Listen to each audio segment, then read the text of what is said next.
Hi, today I'm gonna teach you how to change your Wi-Fi password and Wi-Fi name. First, go to your web browser and search the IP address indicated at the back of your router. Just type 192.168.1.1 and then log in. In username, just type admin and the password is also indicated at the back of your router.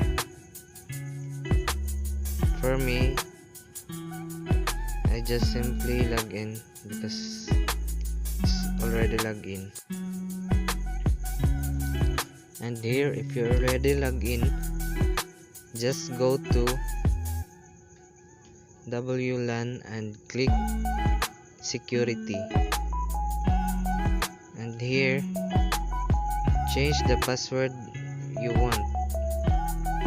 And if you want to change your Wi-Fi name, just go to basic settings and here just type the name you want to change, and after that click apply changes. And that's all for today's video.